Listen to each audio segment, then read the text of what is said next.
Welcome to Forward Progress on this Monday, November 13th, post week 10. We got an action packed show. We'll be breaking down some takeaways of the week that was, including games that Suma and I were on different sides of. We're going to give a look to early market moves and impactful injuries we're keeping our eyes on. And we're going to preview Monday Night Football. If you're not already, please subscribe, hit the notifications bell, and send those likes. Last week, I tried to give you guys a benefit to hit the like button, and we fell short of our goal. Of course, none of this would be possible without our sponsor, Pinnacle. Pinnacle is the world's sharpest sports book and available to bettors in Ontario. Find out what the pros have known for the last 25 years. Everyday competitive odds. Your trusted sports book. Bet smart, bet Pinnacle. Must be 19 plus in Ontario. With that being said, I'm your host, George Sofidis. I'm excited to get this show on the road. Joining me on Monday, Suma, pro sports bettor, creator on the Hammer Betting Network. And Suma, last week I tried to get you to do a sing-along if we hit enough likes. You were in the stadium yesterday? No. Oh. The video that I sent you was from a good friend of mine who was there, and he had the perfect shot of Sweet Caroline. If you were in the stadium, would you have sung to Sweet Caroline and Country Roads, or are you not much of a public singer? I would have tried to sing the refrain because I am personally completely terrible with song texts. Usually I only remember like one or two sentences from the refrain of like good songs, but everything in between I'm just and stuff like that. Well, did you see what they were doing on the side of the audience? They were posting the lyrics. It was felt like full on karaoke. I thought it was really, really cool. Before we get into all the games, let's start off with Sunday Night Football game. Your Jets lost to the new Raiders, who, with the new tradition, they smoke cigars after they win, which is awesome. Salah comes out after the game once again and says, hey, there were some positives. We moved the ball well. Like, Zach Wilson is the lowest qualifying quarterback in EPA per play. Like, unless Tommy DeVito hits the benchmark to qualify, he's going to finish last. Why not try Trevor Siemian? What's the justification? I wish I could tell you. So my sentiment from Jets fans in my mentions and on X the last 2 weeks is like there's a strong recency bias. For example, against the Chargers, we remember the last two drives where Zach Wilson had 11 completions, 3 or 4 scrambles for a first down. Yesterday, he had that last drive where he scrambled to the left, threw the deep ball into the end zone, and Garrett Wilson had a very good shot at catching this and making it a Jets W, but Tyler Conklin, for whatever reason, stripped the ball out of Garrett Wilson's hands, and people are saying, oh, look, Zach Wilson isn't the problem. Like, on like every Brees Hall big play, there's a penalty and receivers are not catching the ball, and people try to frame it as such that Zach Wilson is the least problem. But I mean, he's also one of the biggest problems when it comes to being in these late situations where you are either out of the game, like against the Chargers, or you are trying to chase a backdoor win on the road against the Las Vegas Raiders, who just managed to score 16 points. So, yes, the Jets have issues outside of Zach Wilson. There are drops, there are costly penalties, negating some big plays. But overall, I mean, the Zach Wilson experiment has to be over. And Hitman made a very good point in our Forward Progress chat yesterday. He said, maybe there's the possibility that Aaron Rodgers has a huge say in keeping Zach Wilson as the starter because he was Zach Wilson's mentor, had all the good stuff to say about him, really wanted to push that guy. And maybe there's something to it because I have been running out of arguments like 4 weeks ago, but after yesterday, like, what else can you say, or what else can you tell yourself if you're Robert Saleh to keep him as the starter? Yeah, if you got questions in the comments, just fire away. If it is part of the game we're talking about, we'll bring it in. If it's not, we'll answer it at some point in the show. In the middle of the game, we got news from Melissa Stark. Aaron Rodgers wants to be back by mid-December. I spoke to a doctor last week who also thinks, and for many reasons, he can be available by week 15, 16. This all hinges on one thing, though, Suma. The Jets have to be in a playoff position or at least have a chance, because he's not going to rush back if the season's over. So I guess my question is, can the Jets get to a viable position by week 15? They got a bit of a gauntlet the next 3 weeks. Are they just going to be out of playoff contention by the time Rodgers is ready in mid-December? I mean, Bills, Dolphins, Falcons, Texans, Dolphins, Commies. So the earliest game where he would play would be against the Dolphins in the second game, which would be December 17th. And the 4 games before the Bills, Dolphins, Falcons, Texans. Like, what's the realistic outcome for the Jets? Best outcome, probably 2-2. Like, maybe you sneak one out against the Falcons and the Texans. That way you are likely still in the wild card hunt. I don't know, but man, it's tough. It's really tough to win games with Zach Wilson, and I also am thinking about the locker room dynamic, because that defense is leaving it out there on the field every game. When you look at stuff like EPA per play adjusted for schedule and adjusted for recent performances, I think I have the Jets top 4 in defensive EPA per play. I mean, I think at some point you might also lose the locker room. Like, if they get smashed by the Bills and the Dolphins and the offense doesn't do anything, like, what are guys like Quinn Williams and Sauce Gardner and CJ Mosley thinking? Yeah, it's got to be fragile at this point. You just watch Josh Dobbs go 2-0 with the Vikings, and you just say to yourself, what the fuck? They could have had this guy for a 7th round pick, and they probably would get Rodgers back with a shot at the playoffs. And like, they completely bungled this situation. I get not re-signing Mike White. Cottage asked, could they not have kept him? Listen, he was paid $4 or $5 million to be a backup for the Dolphins. You decided to go in around Rodgers, and you spent your money on pieces around him. But, CJ Uzama, Mecole Hardman, Randall Cobb, there's a lot of $3 to $4 million players that you probably could have done without and probably had a better insurance policy than Zach Wilson. Let's give a little bit of shine to the Raiders. One last question for you, George. Yeah. What would the Jets record be with Josh Dobbs at quarterback? At what point do they get him? In the last 2 weeks or last 3 weeks, or do they make the trade earlier? Let's say they make the trade. Yeah, probably after the Giants game. I mean, before that, he had his best game against the Chiefs. Then they won 2 games against the Broncos and Eagles. So probably after the Jets game. So let's just say, what is the record against the Chargers and Raiders? They for sure beat the Raiders yesterday. And they might have beat the Chargers yesterday, because the defense was phenomenal against the Chargers outside of like a punt return. Like, they could have beat the Chargers. So Dobbs at least worth 1, maybe 2 wins. And we're looking at them a lot differently. Okay, let's give a little bit of credit to the Raiders. There's something there. They're happy at least. There's not a torn up locker room. I bet you the morale is a lot higher in the Raiders locker room than it is the Jets right now. These guys are smoking cigars. Devontae Adams is having fun again, from a place where probably he felt depressed a few weeks ago and probably wanted out. What do you make of this new team under Antonio Pierce?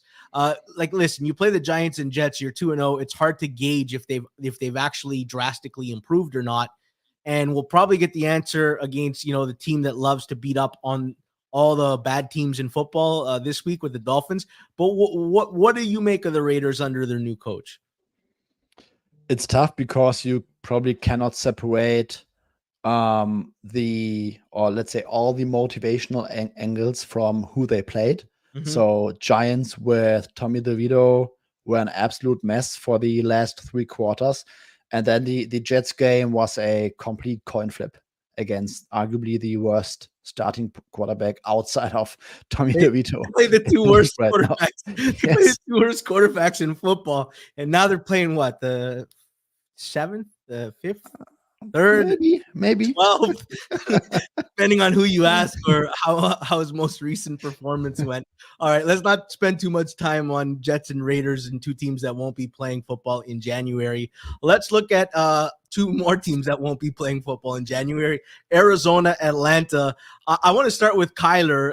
Kyler looked freaking good. No knee brace on, was running around. He's back. Is it time to bury the notion that the Cardinals are tanking? Like, it's Marvin Harrison Jr. time, right? They are not going to get one of these two QBs in the draft.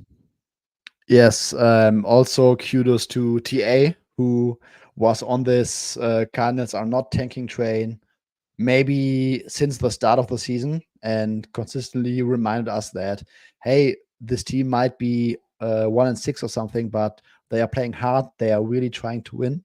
And yeah, I mean, going into the season, I did not expect Kyler Murray to play like half of the season because I thought, A, there's a chance that he's not close to 100% by midseason. And B, if the season's over, they might not even start him at all. And there were also like everyone was debating maybe they trade him. And gotta say, I was completely wrong. And right now, if I had to bet, I would say Kyler Murray is the hands-on favorite to be the starting quarterback in week 1, 2024. And this team, I mean, they are very lacking of quality and talent. That's undeniable. But I think that their coaching staff is doing a great job, and especially when it comes to like in-game management, like that sequence at the end of the game on the game-winning drive, like they played the clock perfectly. Something to learn for Ron Rivera and some other coaches. Get some questions out in the chat and we'll get to them after our takeaways. Keep them coming, guys. We will answer a bunch of them. I'll read off a bunch of them. Atlanta was 4-3, Suma, and they were playing the Bucks, not the Bucks. They were going to play the Titans, the Vikings, and the Cardinals. And, we thought, if they go 2-1, especially with no Kirk Cousins, they're probably looking at a 6-4 record. Well, they lost all three. They're 4-6. They had 250 yards of offense against a defense that has frankly been bad for the most part this year. Is this Falcons team like done? How do we rate them moving forward? Or is it, you're in the NFC South, you still have a pulse, even if you're no good? Yeah, I mean, efficiency-wise, they are still in that crazy like bunched here with teams like the Packers, Bears, Rams, and teams like that. So I think it's not too bad, especially in that conference and in that division. You just need a little run and you are back into the wildcard race. But I gotta say that just based on my expectations going into the season, it might be one of the biggest disappointments so far. Their defense has been playing solid all season, but I mean, when you just look at their run game, last year they had the number one blocking offensive line. They were returning 4 starters. They got Bijan, who is really making guys pay in open space, and they still cannot get to a decent efficiency base with their run game, and that's really surprising to me, especially when you consider that Arthur Smith is the head coach who was really successful with this kind of run first, play action heavy approach in the last couple of years. I mean, even Matt Ryan had a great efficiency on play action, for example, and it's just not working this season, and it's a major disappointment. I mean, I would not rule out anything in this division and in this conference, but I mean, right now it's probably still the Saints division to lose, depending on what's going on with Derek Carr's shoulder and concussion. Nathan asked, are the Bucks actually the best team in the NFC South? Well, Nathan, Atlanta and New Orleans are on a bye, and Tampa Bay is going to the slaughterhouse this week, probably against San Francisco. If you like the Bucks, Suma, probably wait till next week to take a bet on them. Yes, I mean, tough spots against this juggernaut. I mean, Baker Mayfield is, I think, playing much better than I thought, and they had this crazy Dave Canales run first issues early in the season. Mike Evans is doing some drops, like that end zone drop yesterday against the Titans, which turned into a field goal, I guess, was pretty dope. And yeah, I mean, I just think that this Bucks team is severely limited by the supporting cast not being at a high level. Defense is getting gashed by any offense with a pulse. I don't trust Todd Bowles when it comes to high leverage in-game decisions. And there's only so much Baker Mayfield can do, even if he's playing better than anticipated. You know, I think the Bucks defense gets tortured by fast receivers, guys who create separation. Even do you remember when they played Detroit, Jameson Williams had that deep ball, or Amon-Ra St. Brown had that big play with Craig Reynolds laying the block. The Titans don't exactly have separators at receiver, especially with Treylon Burks out. The Saints don't either, or at least they don't play like that, and Atlanta doesn't either. So the Bucks actually kind of match up well against their division. Let's talk about San Francisco, though. For those of us who didn't downgrade them the last 3 weeks, we got rewarded.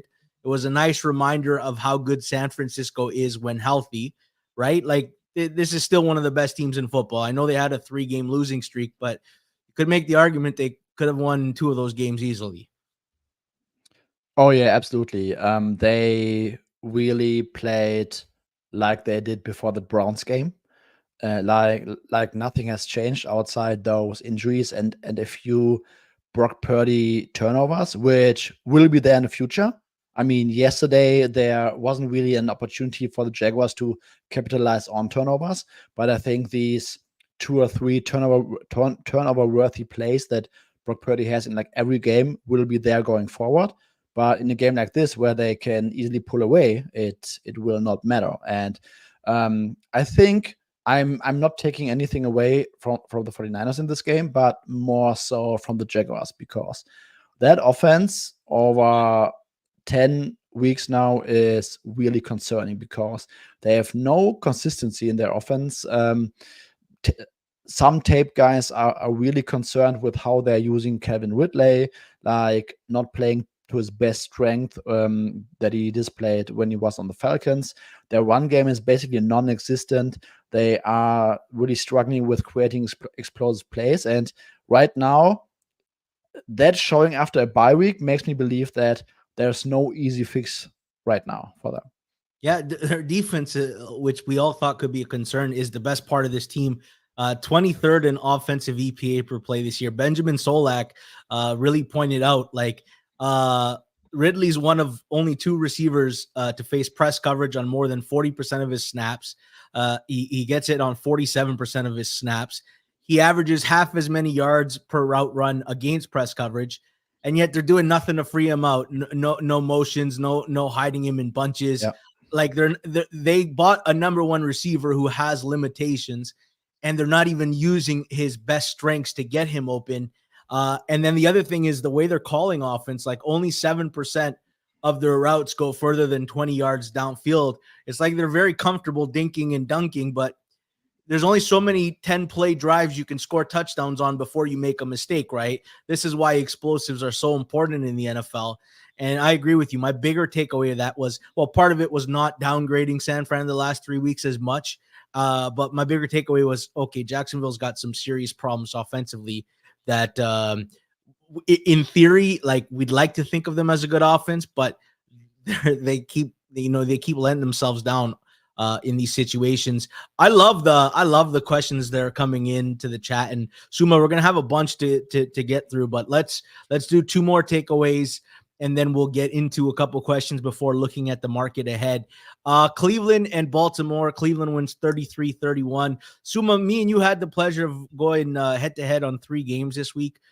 You won 2 and lost 1. I went 1-1-1. I got the Chargers pushing at 3. This was one game, I believe, that we were on the opposite ends of, or was it just me versus Hitman? I can't remember.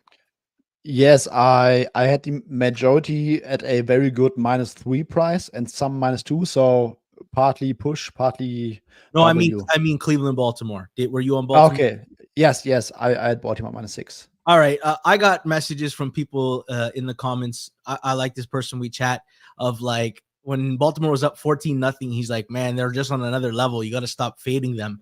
Was this a case of Baltimore blowing a lead or a case of once the turnovers evened out, they just got beat on the field yesterday? I would say both. So I think the Ravens got very fortunate to be in that position early on with the pick six. Their defense was lights out early on. Like Deshaun Watson could not do anything. Then he got the injury, was limping a little bit. Then the muffed punt, and at that point, while the Ravens were fortunate or a little bit fortunate to get there, you would still expect a true Super Bowl contender to at some point sit on these leads and really take this one home. So kudos, all the kudos in the world to the Browns who fought back into the game. Yes, they also got that crazy tipped helmet interception pick six from Lamar Jackson, which was extremely lucky.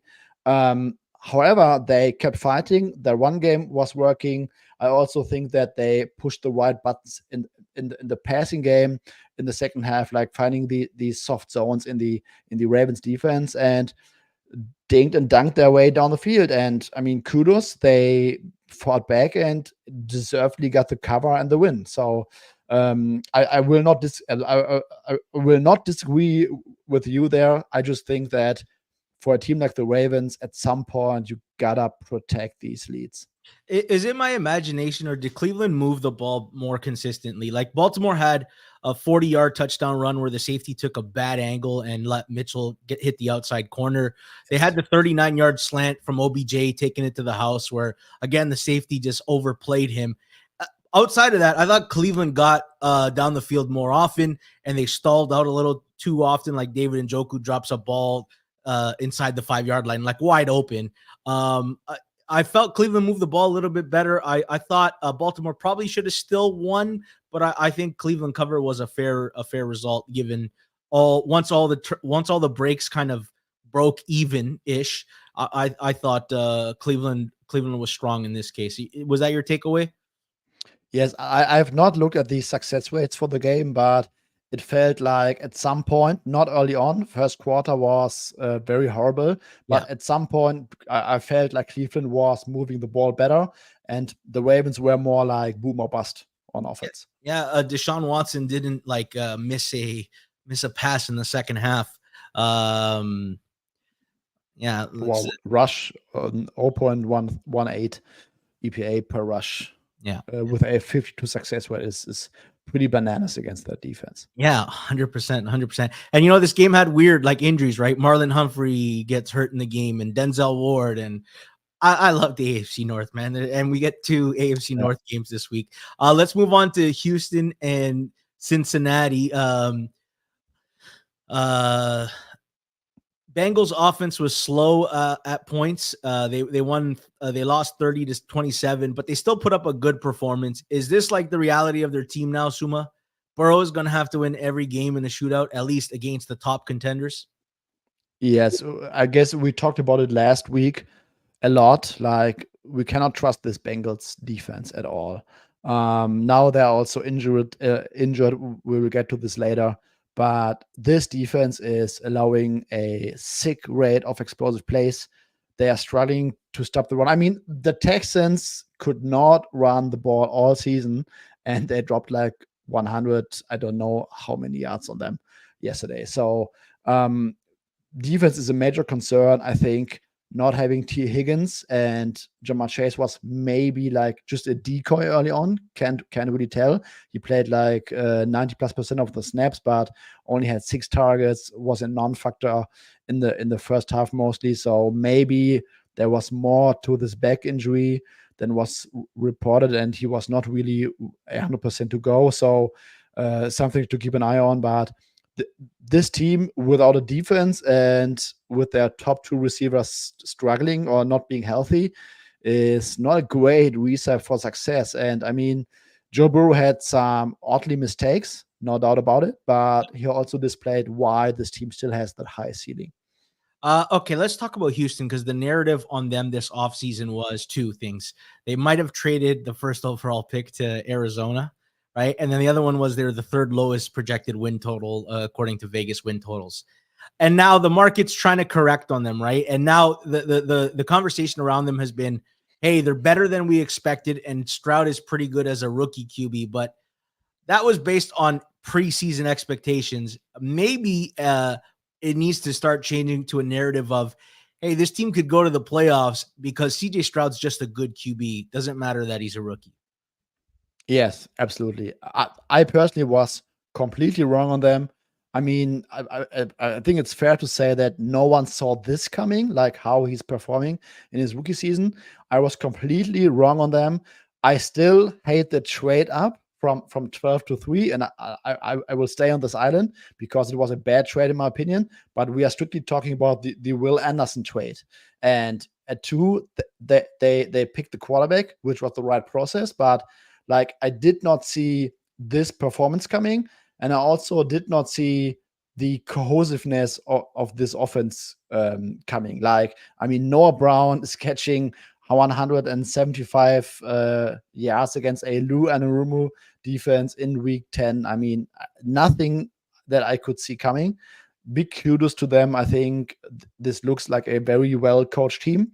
And I mean, in a season where we have so many bad quarterbacks, like the Texans are a legit wildcard contender right now, and they're just a fun team to watch. And Suma, like they had 8 offensive linemen out in one game. Like at one Yes. point, like if ever there was a team that could have unraveled and we could blame it on the O-line issues, this was the team. And like they persevered through all of that. And now all of a sudden you're discovering, okay, the healthy O-line is good. They got legit weapons, or at least the scheme is getting guys open. And CJ Stroud is the real deal. And all of a sudden it's like, all right, we got to adjust on Houston. We'll talk about Houston's spread this week in a little bit because the market's clearly adjusted, or at least early on was quite the adjustment. Let's get to some questions in the chat. Let's start off with Cottage. He just dropped this question. D'Amico Ryans has a ton of support and is respected around the league. I wonder about thoughts on his coach of the year chances. Suma, if they go to the playoffs, D'Amico Ryans coach of the year? I don't know, because this market is very tough. I mean, you have a lot of guys who are in the mix, I guess. Like if the Vikings make the playoffs, like Kevin O'Connell is an easy candidate, for instance. Yes, D'Amico will be a candidate if the Texans make the playoffs. I think if the Ravens continue that great path and maybe make the playoffs as a second seed or whatever, John Harbaugh will be in the mix after changing coordinators in back-to-back years, and basically switching Lamar Jackson to a whole new pass-first offense. I mean, there are going to be many guys. Dan Campbell, yes, Dan Campbell. I mean, they get the 1 seed with 13, 14 wins. Yeah, yes, and he's Campbell, a lovable easily. guy. Plus, I think D'Amico will suffer a little bit from CJ Stroud gets a little bit too much of the credit, because like he's now putting up historical numbers, Suma, like best rookie numbers we've seen like ever. And if he continues at this pace, like, you know, it's that shared oh, he was too good, so we can't give it to this guy because they benefit each other. And he's already locked in offensive rookie of the year. Like, barring an injury, I think 2 more weeks, and injury or not, I think he's going to get to the window. So there's a lot of things to get to. Doug, yes, we are going to talk about tonight's game at the end. Let's get through some of these questions. Dan Rivera asks, Suma, why are the Saints laughably underachieving? I want to add one more thing. The offense looked a lot better with Jameis Winston. You think they're going to have the guts to make this switch, or does that involve admitting you blew it with Derek Carr? I have not watched the game, to be honest. I think Jameis so this is the distribution for Derek Carr, and this is Jameis. You will hit the high ends more often than with Derek Carr, but Jameis might also give you that like 3 interception, 1 strip sack kind of game. He led the league in yards and interceptions 1 year, Suma. That's the range, right? Brian Dayball, next coach to be fired. I think if they lost every single game, he's still back, right? He's playing with house money. And in fact, it's probably him and Joe Shane are probably aligned on wanting the 100%. Yeah, I think he's got enough of a leash. The Steelers running backs 3.6 yards before contact. They look very good running the ball, and I guess we can talk about this Packers game. Like that was, as much as I want to say, the Packers should have covered, and there was a lot of reasons. The Packers defense just weren't good enough. They really, really got ran over by a team that hasn't been running the ball well. Is this optimism about the Steelers offense, or is this like a more of an indictment on this Packers defense to you? Both, I would say. On the one hand side, the Steelers' run game has been a lot better in recent weeks. Higher success rate, more explosives. They are also getting more out of these man duel runs, so they are having a much higher success rate on man duel runs versus inside zone, which they were not good on early in the season. And yes, the Packers' run defense is still like a Swiss cheese, and I think that this Steelers offense is just regressing towards expectation / mean a little bit, because early in the season, especially during that Deontay Johnson IR stint, they were like bottom of the league in early down efficiency, early down EPA per play. Kenny Pickett's splits with and without Deontay Johnson over his 2-year career are also like drastic. So with Deontay in the lineup, he has been performing much better in terms of EPA per play and success rate. And I just think that we are just looking at a still below average Steelers offense, but they are performing much better than early in the season. You know whose run defense is really bad, Suma? When the Lions go to 4th and 5 and they draw up power run, they got some, either they have a lot of confidence in their run game or they don't respect your run defense, because that is absurd. And to get that first down is just that game in itself was actually absurd. 2 more questions. Nathan asks, of these 10-point favorites, and I don't want to answer the whole question, who do you think is the most vulnerable? Like, clearly there's inflation going on with Chicago, Carolina, Giants, and Bucks. Like, we're fading the bad teams. Is there a line that stands out to you as being way too inflated, overinflated? Great question. I would probably say no, because all these 3 lines probably make sense where they are right now. I mean, Panthers are arguably the worst team in the league right now, playing against a red-hot Cowboys team. Like, can you make the case why this line should be below 10? No. I don't think so. Miami off a bye week after that bad taste KC loss, now against the Raiders, who just got by the Giants and the Jets. Very tough spot for the Raiders. Can you make the case for the number being single digits? I would argue no, not at all. And I mean, Bucks maybe the best case, but it's still a very good Niners team. So it's very hard for me to pick one team here where I would say it's undeservedly. There's one. I can't get to 10 with Washington, but here's the problem, Suma. Oh, I forgot Washington. Okay. I can't bring myself to bet on Tommy DeVito right now. I don't think he's a NFL quarterback. I think he is Kendall Hinton. Like, he's the shits. And I think they have to price it in a way that they have to find some New York Giants bets. And like, I don't think they can get anything below 10. I don't think anybody's going to be interested in them. I don't even think I'm interested at 10, even though my number says it shouldn't get to that number. Washington laying 10 is crazy, but I don't know how to price DeVito. They're literally the lowest power rated team I've had in 5 years. And I still don't want to bet them, even though I think that the number, I don't know. I don't know what to make of the number. How are you approaching the Giants with DeVito? Never bet DeVito. Like, it's very simple.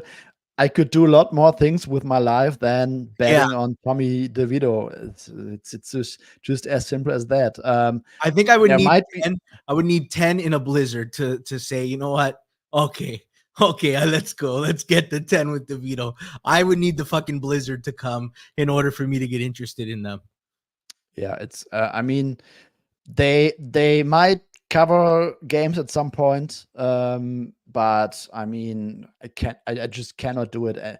Also, Andrew Thomas might not be back this week. Don't know yet. I mean, Evan Neal banged up. Adoree Jackson left the game. Jalen Hyatt concussion. Like, it's insane. Like, the Giants are going to lose every game. The only game they can win is against the Patriots, and that's if which team knows how to tank better, because that's it. Like, the Giants are not going to win with Tommy DeVito at quarterback. Like, Tommy DeVito, get ready to learn Canadian. I don't think he even starts in the CFL, if we're being honest. He's awful. He's not a good quarterback, and he was benched in college, Suma. For a guy who will never play in the NFL. That's how bad this guy is. Let's get into some look aheads. Let's start with Bengals Ravens on a Thursday. Suma, there is a lot of injury question in this game. Ronnie Stanley probably not going to play. Trey Hendrickson definitely not going to play. Marlon Humphrey looks like he dodged the bullet. We don't know the status of T. Higgins. We don't know where Jamar Chase's back is. The line did, though, it was at 4 briefly. It's come back down to 3.5. Do you think it stays in the 3.5 range? Or is there a chance that we get enough Bengals demand to get this thing at least to a 3, maybe minus 120? Tough to say. I would guess that there's going to be a lot of Ravens support at -3, especially when you consider the injury situation. I mean, it's definitely worse for the Bengals, I would argue, because Ronnie Stanley, I do not see him playing on a short week after re-aggravating that injury. But Sam Hubbard was already out with an ankle injury. It didn't sound like he will be back on a short week. So who is going to rush the passer for the Bengals? Cam Taylor-Britt also left with a finger injury. Doesn't sound like that's a biggie, so he's likely going to be back. But I mean, no T. Higgins, Jamar Chase, still maybe not 100%, and no pass rush to get after Lamar Jackson. It's probably a tough case to bet Cincy at +3. I went to bed last night, Suma. The line was 44.5 at most places. And I said, you know what? I'm going to look into it tomorrow. And then I'm looking to bet the over anything under 45 and maybe even 45. And I woke up to a line that didn't exist anymore. And unfortunately, that's the way it goes. I was surprised that any Bengals game against a competent offense was under 45.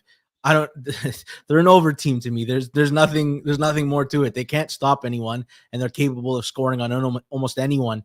Steelers Browns, Suma, another AFC North battle. Minkah Fitzpatrick still out for the Steelers. Quan Alexander's season is over now. That's their second linebacker that's gone down. For the Browns, they lost Denzel Ward and Juan Thornhill in the game. DeJuan Jones, they're going to want him back because, my God, their backup tackles are no good. And Deshaun Watson is getting an MRI on his ankle. Some people are saying high ankle. He did play the second half last week and didn't incomplete a pass. So I expect him to go through a lot of pain. I guess my same question is as above. Do you see this line staying in the 3.5, 4 range until we get Watson's status? And do you see it moving either direction, or does this line feel about right now? Yeah, it feels about right in the 3.5, 4 range. I mean, Deshaun Watson, I don't think we have an MRI result yet. So I would argue that he played through the second half and was kind of decent. So it's probably just a swelling kind of thing, where he might get some swelling, and that might lead to him like missing practice or being limited this week. So we don't really know there. But I mean, if you look at the Steelers season so far, I cannot imagine that there's going to be too much love for the Steelers to push this close to a +3. I mean, I want the Browns at 3. I absolutely yes. I want the Browns at 3. I mean, worst case scenario, Suma, you bet the Steelers. They lose the yardage battle, they lose the success battle, and then they throw a backwards lateral that should be a fumble, defensive touchdown, and the refs will call it back, or maybe you'll block an extra point, or maybe you'll get a couple end zone picks and you'll get the cover. That's sour grapes, boys. I still am not over it, but the Steelers have put it up my rear end 3 times this year.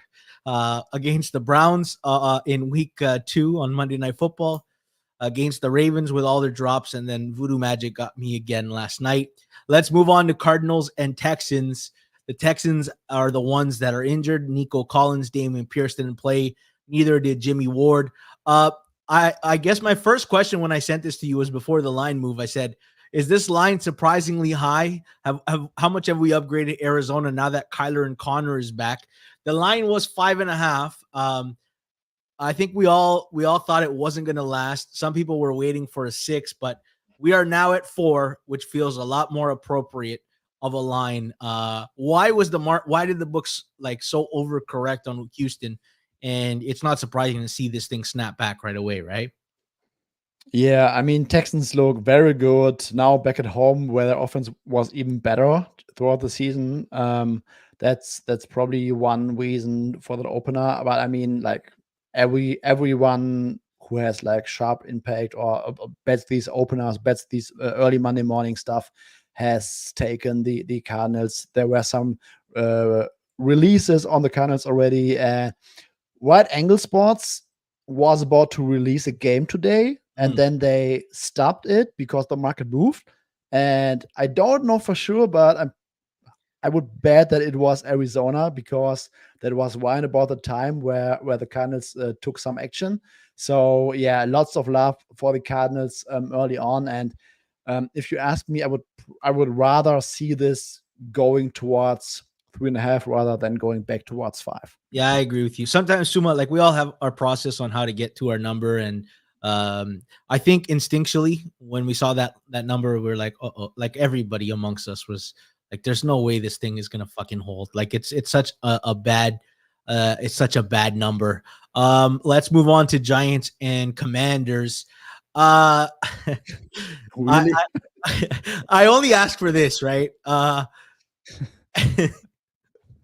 are we going to price the Giants moving forward? Like Suma, they're going to tank, man. They don't want to win another game. They want one of the top 2 picks, and DeVito sucks because like any other quarterback in the entire world is better than DeVito. Matt Barkley for sure gives them a better chance to win. And as long as they keep, putting out DeVito with no O-line and no weapons, I don't know how to act accordingly with the Giants. Are you going to just be staying away from Giants games for a while? I'm either going to stay away or bet against them. If you look at the injury report, like Kayvon Thibodeau left week 10 with a concussion, likely out. 2 corners, Deontay Banks, Cordell Flott. yes, Cordell Flott, Deontay Banks, Dory Jackson. Add to that Sam Howell and that offense has been getting better in recent weeks. I can just expect the Commanders to move the ball, and then you're probably praying for Tommy DeVito to get anything out of that offense and maybe try to sneak into a backdoor. That would probably be my approach to that. All right, Suma, give me the number. Dan Rivera asks, how many points do you need to wager real dollars on them? What price needs to be there for you to bet Tommy DeVito? I mean, I can only give a bad answer, because when I say something like 13, 14 points, you guys would not believe me, because then I would have to bet the Commanders like immediately. So I will dig into this game a little bit more, but right now I could probably only bet the Commanders if I had to. Okay. Yeah. I think 13 is the first time I actually consider even thinking about it.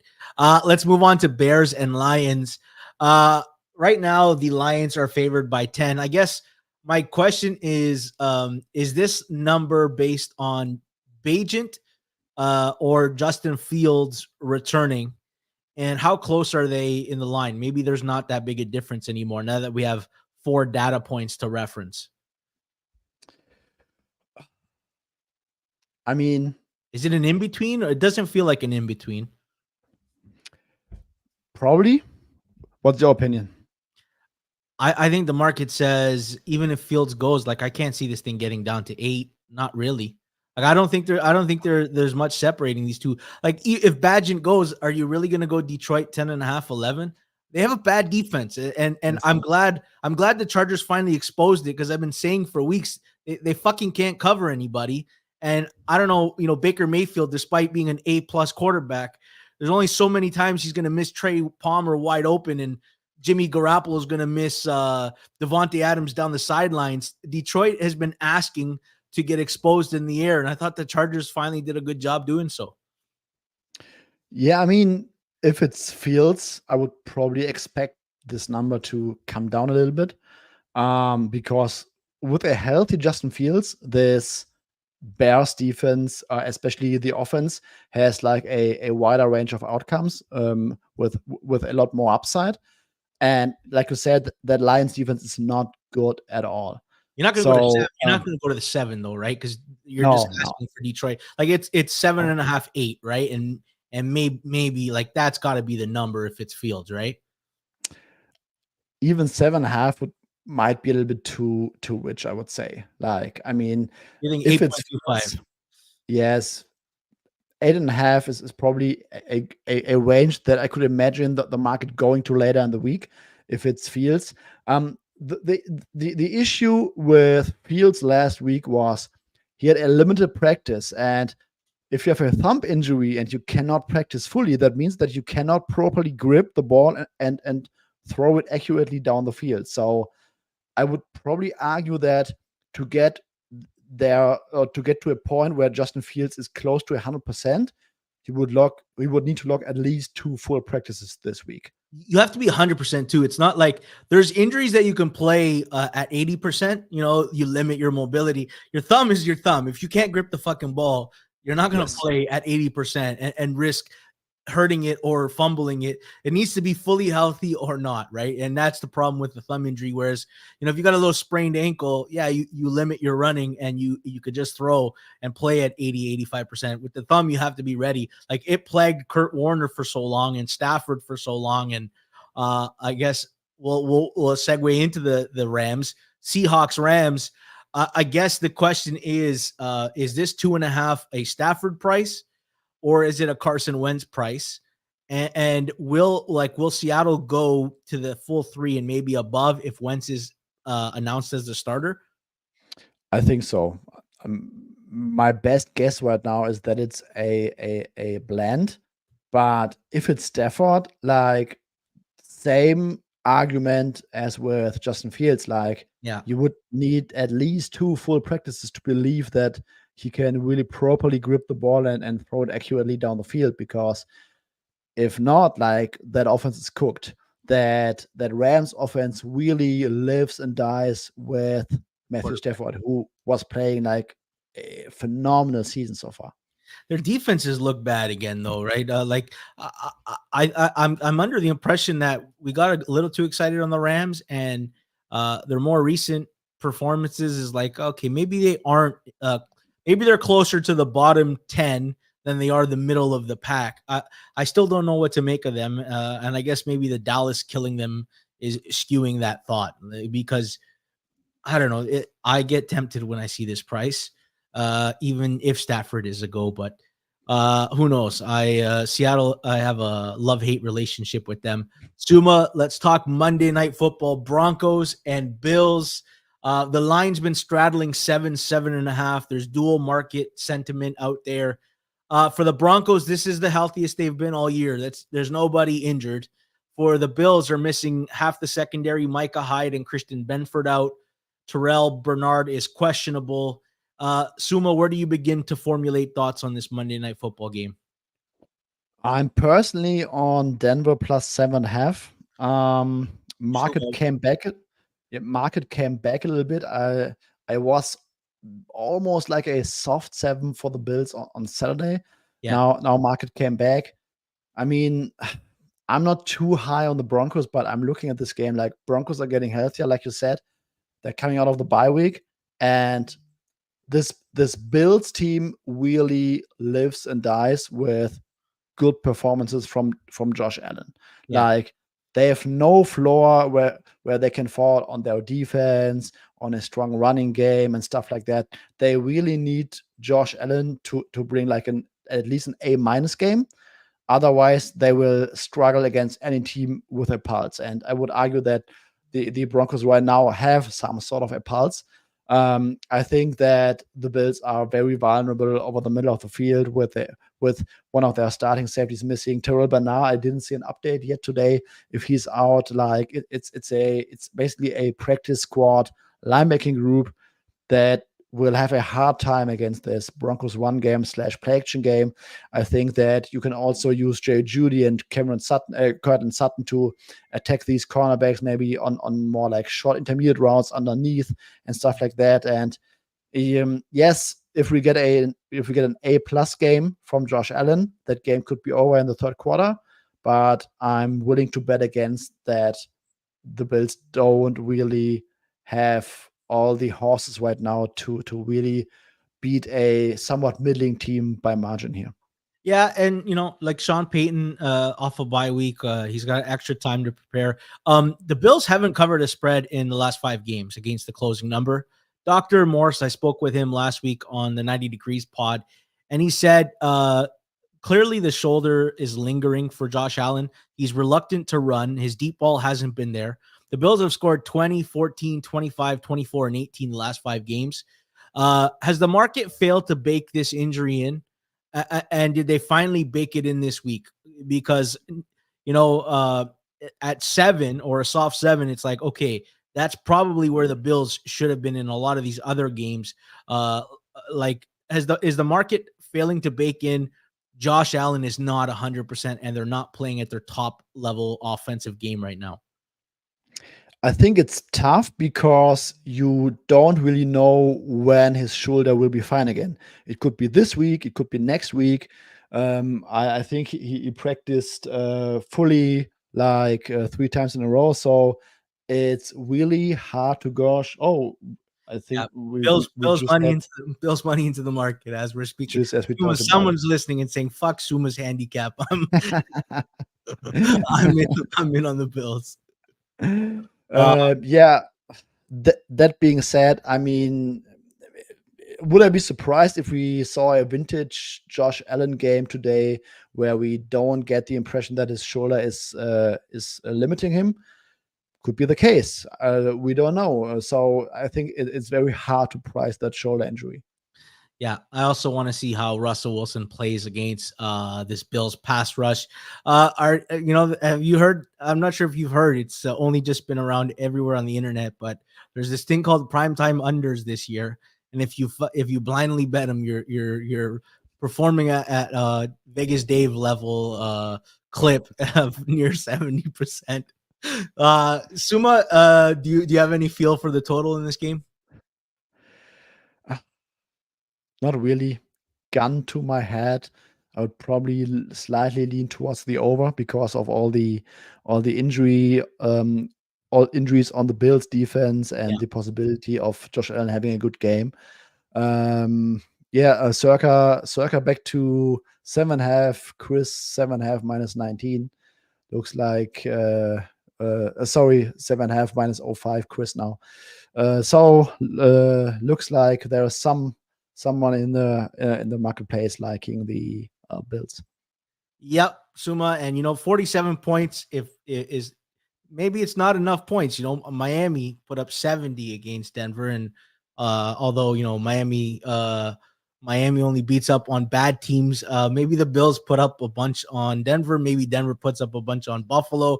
Suma, thank you for the time, man. I really enjoyed this. Appreciate the insights as always, and I appreciate the engagement from everybody, all the questions. Keep doing this and we'll get Suma to answer, and Cleve TA will be back next week. We'll be back again tomorrow with myself and Sharp Clark to break down some film, recap the Monday Nighter, and give you the first Thursday night preview. You won't want to miss it. Please subscribe, hit the freaking like button on the way out. And that's it for me. Thanks to Suma, thanks to producer Jason, and thanks to you, the audience. Until next time.